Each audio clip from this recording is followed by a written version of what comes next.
So, hi there.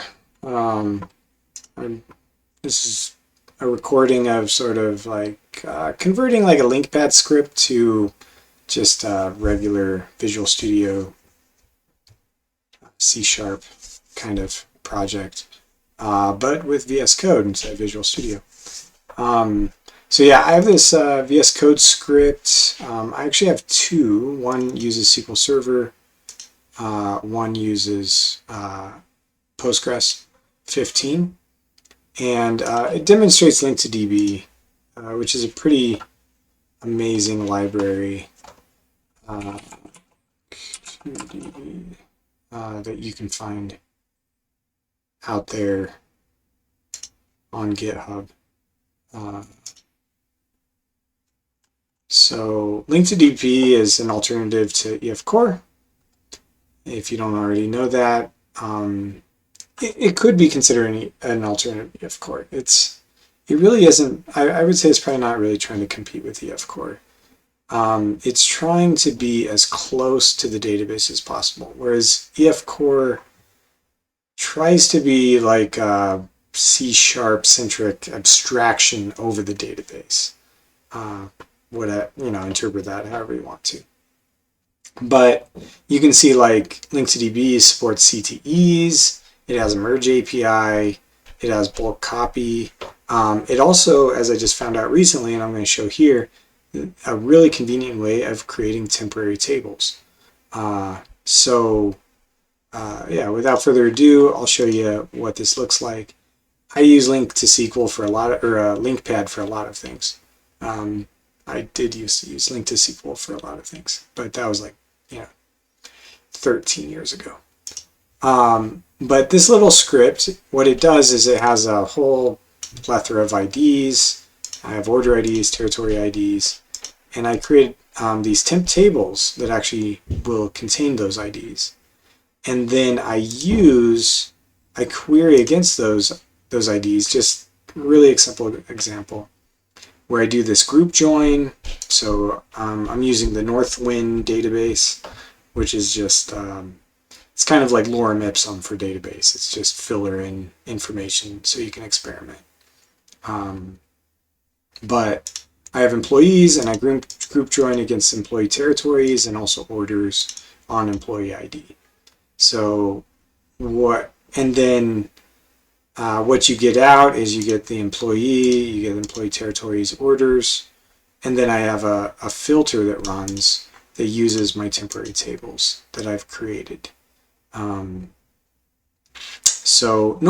you'd see like what LINQ2DB pulls a DataContext here. You would have your DataContext, but this in LINQPad is literally a DataContext. So yeah, it's equivalent. And then I select, and you can, out pops the record. So you can see I've filtered where employee territories contains one of the IDs, and orders contains one of the IDs. One of the neat things about LINQPad, sorry, I am stuck on LINQ2SQL for some reason. Blast to the past, is you can both view, like dump the results of the data, which is really neat. So here you can see I have 9 results. It's of a lambda or an anonymous type, which it denotes with this 0 term. And you can kind of see, what it generates. So I have the employee, and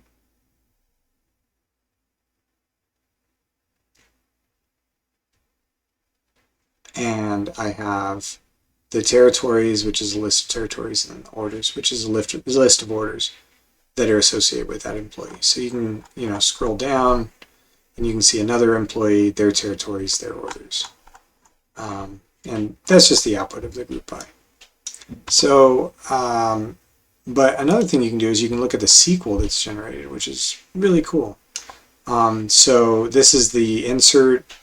In this particular case, this is into Postgres, so in Postgres 15. So you can see what the output looks like. There's an insert into.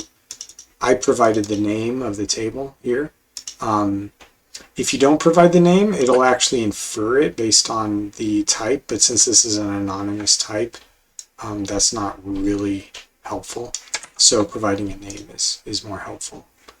And then so you can see I insert all those order IDs. I also insert the territory IDs that I'm interested in. And then this is where it actually performs like the SQL for querying the database, which is what I'm most interested in. And it you can see that what it does, if I scroll down, is it breaks this up into actually 3 different queries. So there's a query for what ultimately becomes the territories property at the end. There's a query for, this looks to be the order. So that these are all of the orders. And then finally, there's a query for the employee. And so it issues these queries, which is really efficient. Like what what EF Core does, or just, classic entity framework would do, is it would do one query that would try to group join like employees and employee territory. If you added a second group join, not just one group join, but a second group join, it just, in Entity Framework Core, out of the box, it just fails. And that's because it just doesn't make sense for it to do this group join on 3 different tables, because that becomes a very, it's called like a combinatorial explosion, where the number of records you would get back is just very large. And so Entity Framework Core, for example, takes the position of just like not trying, and it throws an exception. I can imagine like there is probably a setting to work around that where you can tell it to just go ahead and issue multiple queries and then stitch it back together. But one thing that EF Core doesn't have is create temp table. So, obviously you could do your own create temp table, but the fact that, LINQ supports that out of the box, and it's with an anonymous type, that it didn't know ahead of time, is really cool. And then we're querying against it, and then actually able to do a comparison, which you can see here, where we do temp territory IDs, TI, and this is where the actual comparison happens in SQL. And then we dump out the results. I can run the same query against SQL Server, and I get the same output, the 9 values, and then also the territories and the orders. So, which is really cool. The group joins work the same. The SQL looks a little bit different. For this number of records, it decided to use insert bulk. So it creates a temp table, and then it does a bulk insert. And it's pretty neat because these temp tables are, of course, as you'd expect, temp tables. So they go away at the end of the connection, when the connection is closed. So in this case, at the end of the script. But yeah, it kind of generates approximately the same SQL, very close, and you get the same output, which you can view in the results. So I guess what I want to do now is fire up VS Code. I think what I'll do just for fun is, let's see. And then let's just do .NET new and use .NET new to get our project started. So I think, what you can look at here is the new command is really, because we want to make a new project. So we can do .NET new, and then we can do help on that. And sorry. So you can see what options are available with our .NET new help. We look down here, we see like, I don't really know what new thing I want to make. So maybe list and then template name. So maybe what I'll do is .NET new list and then help. So yeah, so we get, so yeah, it's like, yeah, there you go, .NET new list. So let's, if we list, we actually get the templates that are currently installed, and you can install new templates. But the main one I'm interested in, and I'm not, like, I feel much more comfortable with like grep than I do PowerShell, but let's see if I can get this right. I don't know that this will work. No, that was the wrong syntax. Sorry, folks. What I would like to do is filter down to where just like the word console is in the list. And I didn't do it right. So anyway, there's a console app. So what we want is this identifier here, the short name. And we can do like .NET new help tells us. We can do .NET new command options. So the command is, so we do .NET new command options. So what we might do, I wish they had examples. That would actually be pretty cool. So maybe .NET new, actually this one is what we'll do. .NET new short name, and then you can provide template args. But so we'll do .NET new, and then what we want is the short name here that is console. Where was it? Right there. Okay. So .NET new console. Oh, but we don't want to do that because we want to give it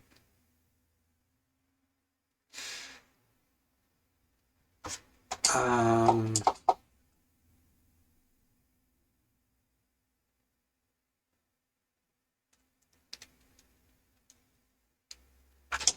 going to do make dir and jump into my directory because maybe that's what I want to do. So let's give this thing a name. So we'll just say, you know, link to DB example. So this will end up being our, so now we can do .NET new, and then we'll do console. And what will happen is I think it uses the directory name. Yeah, right. So you get a CS proj called link to DB example, which is great. So now if we dir or ls, if you're on Linux, we get a listing of what's going on. So this actually looks pretty good. If you have VS Code installed, you can do code and then period, which will open Visual Studio Code with the new folder, which is exactly what I want to happen. So that's cool. And then if I hit Control tilde, it'll bring up the console that's built into VS Code. And you know, you can see where you are in the directory tree, and you can hit dir to see what options. And by default, it opens PowerShell. So the cool part is ls is an alias of dir in PowerShell. Actually, it's probably of get child item. I wonder if dir is also get alias of dir is also get child item. So right, dir and ls are just aliases of the PowerShell commandlet get child item. Anyway, so trivia. But we have a CS proj file, we have a solution, we have our program here. This is what we're most interested in, is the program. So a couple things. So right now, like what I want to be able to do is basically just copy and paste this into my program and run it. .dump won't work. So yeah, and of course, like it doesn't know what's going on. Like in LINQ2DB, or sorry, oh my gosh, in LINQPad, like I was able to give it a connection string, and by giving it that connection string, it just generated a database like schema, like if you're familiar with the new framework, it created the equivalent of a DB context based on the database, just automatically. What we want to do is kind of do the same thing. So that we can just call things in the way that we're kind of used to. So a few things that will change. We'll have like a using what's a DB context in any framework is called a data context in LINQ to DB. So we might do like so we'll just like data context equals I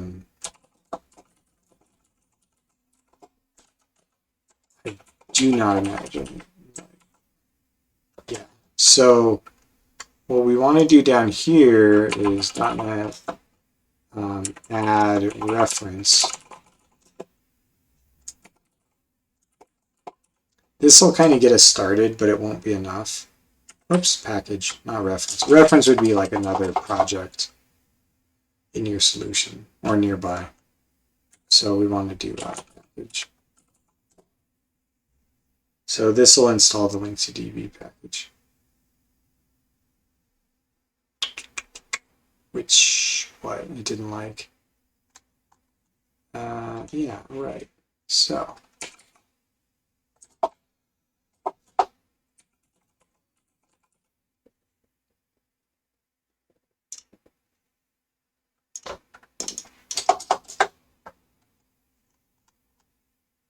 what we want to do is, it has the 2 in it.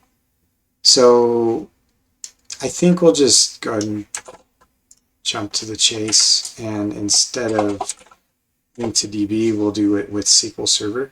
So the plan is to connect to SQL Server. It also has the capability of scaffolding, which I'm curious. I haven't done it before, but it seems like it shouldn't be that hard.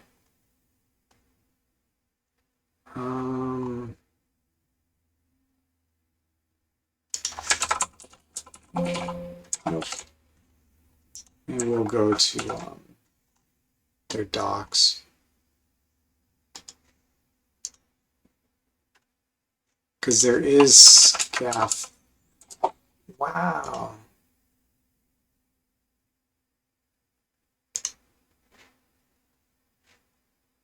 Use with existing database. They should really just call this scaffolding. Cool. So there's a .NET tool to do that. Nice. .NET tool install. We're not going to specify the version. We'll just use whatever's latest. Install it global. You don't technically have to install it global, but there's some hoops that you have to jump through. So for this demo, I'm just going to install global. So this will download the LINQ to DB CLI, which will, I guess we should look through it and see what's going on. Scaffold, options.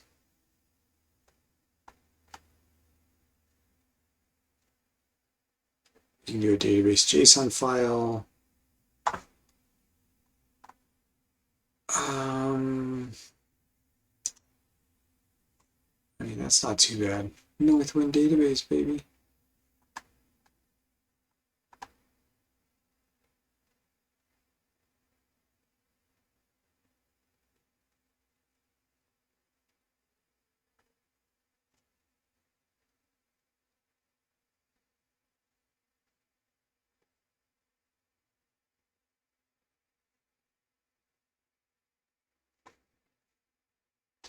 Tool documentation. Okay, let's find the tool documentation. Awesome. Scaffold options. Apparently you want to create a database.json file. Fine. I mean, really all I want to do is pass a connection string.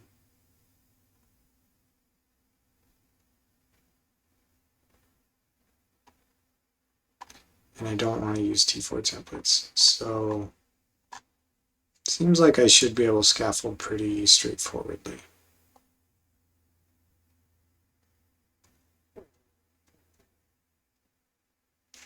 Blah. Well, this is kind of risky. So we'll just, you'll kind of get to see me. Oh, that's where you specify the provider. So LINQ has a concept of providers, which is important. So since we're using SQL Server, so we'll do P, the providers are listed over here. They do have providers.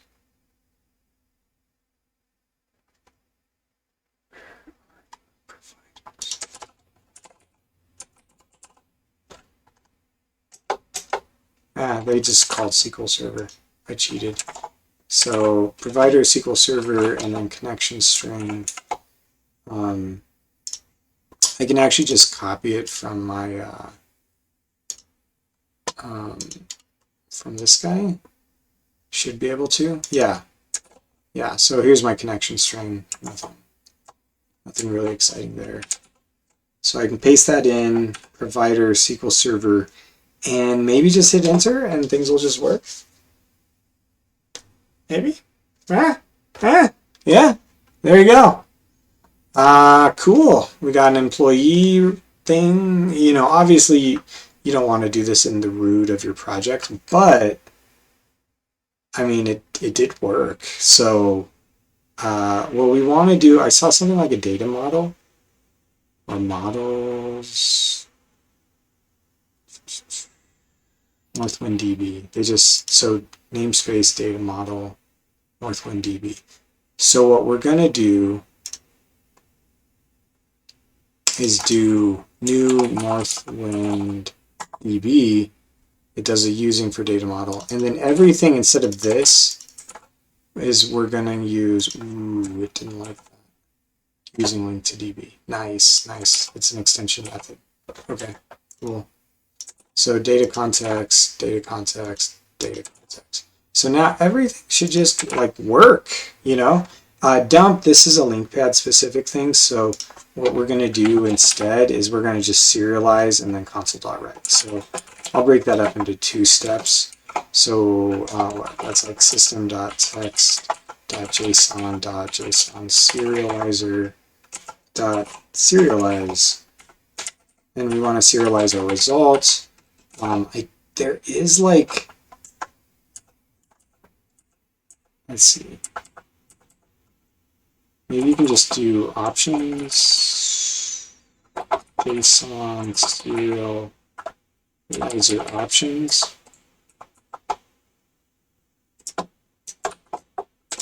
And because what I want to do is tabs. Formatting, is that right? It's not right. It doesn't have it. Right, because that was probably for Newtonsoft. So let's see. I would like to have white space and stuff. Right indented equals true, probably. Is it a Boolean? Yeah. So there you go, right indented. So this is our JSON output. Cool. And then we'll just do console.write JSON. Yeah. Thanks, IntelliSense. So now we have this .NET project. How do we run it? One thing to note is this should fail because there's no connection string information. I assume there's just nothing. It doesn't know where to get its information from. So yeah, but what you can do is in the folder of your CS proj file is you can do .NET run, and that'll compile and then try to run it. This should error out because we don't have a connection string. So configuration string is not provided. So we'll just Google this error and see what happens. I'm sure it's really, really simple. So that's one way to do it. I would like to just pass a connection string kind of object to it. I don't really want to go through the, so it has options. I mean, I could do new.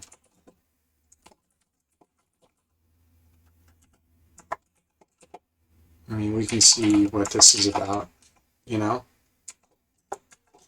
That doesn't work.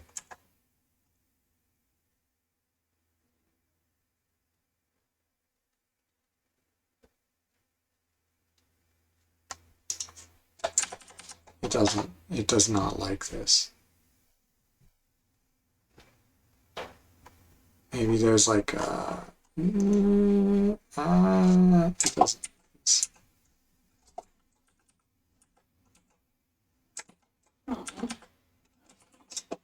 Yeah, he set it all up.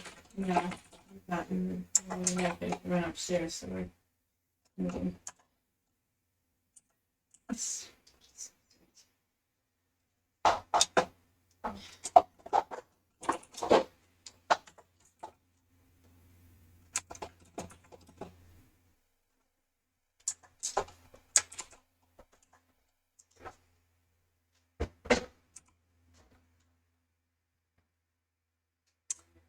Yeah, this probably isn't what they had in mind.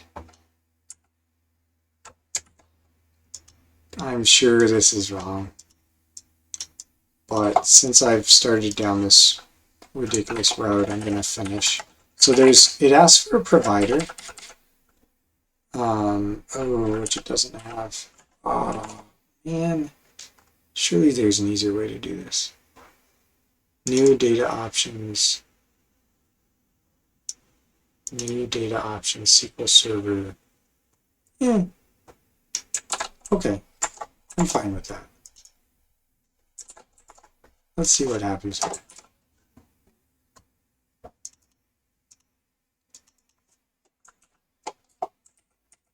So we can specify our version of SQL Server, which I happen to be running 2019, I believe.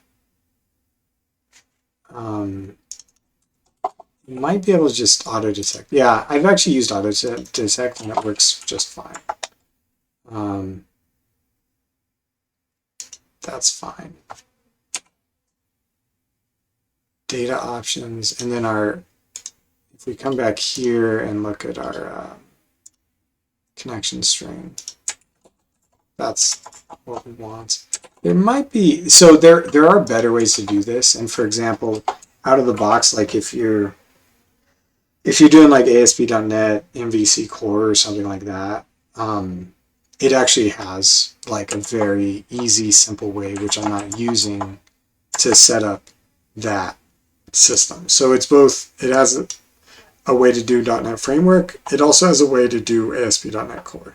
And it's super simple. And it's exactly, if you're used to Entity Framework or Entity Framework Core, especially EF Core and ASP.NET Core, like it's almost exactly the same.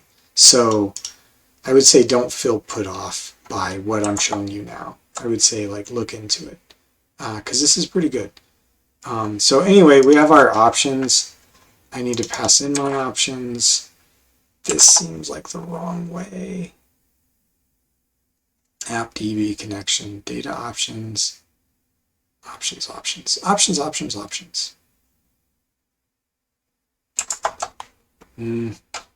Anyway, something like this.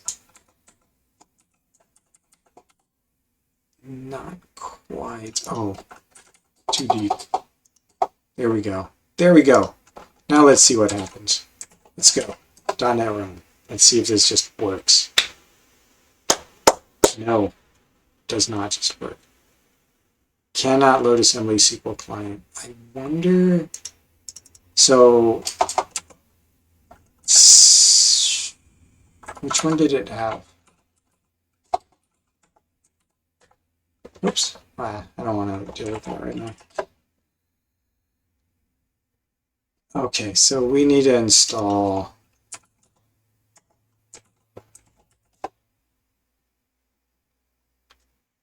So I think we can just do a .NET add, no, yeah, add package. And I think this will just work. Yeah. So let's try .NET run again. Boom, baby. Did you see that? Dumped all this JSON.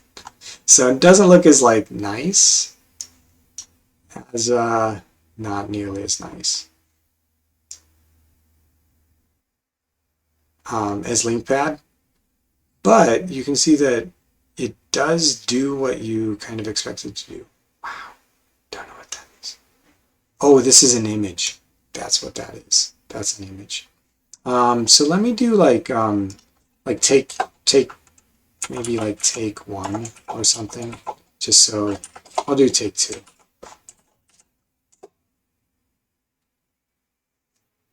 Okay, so that was take two. Hopefully we didn't just, man, it's so much output. You know what I'll do is I'll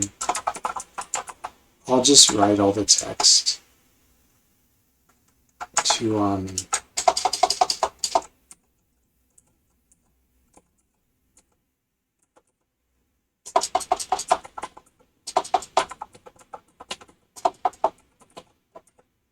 whoops, sorry, been spending too much time in TypeScript recently.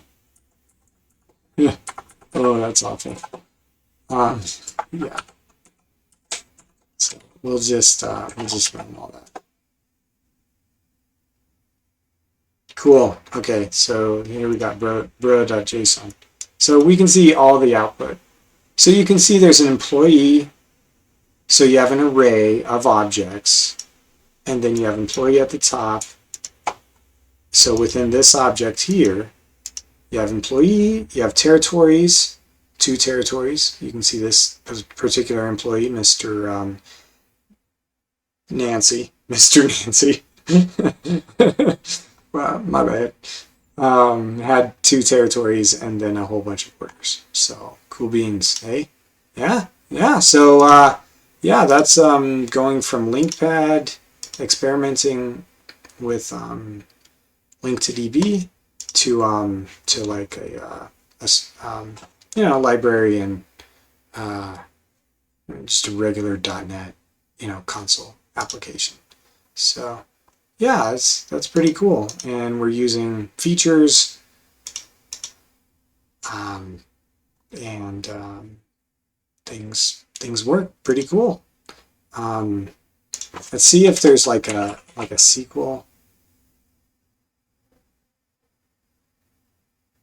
No, it's just kind of like debug or something. Yeah, we'll figure that out later. But I was just wondering how to get at the script, but because clearly LINQPad can do it.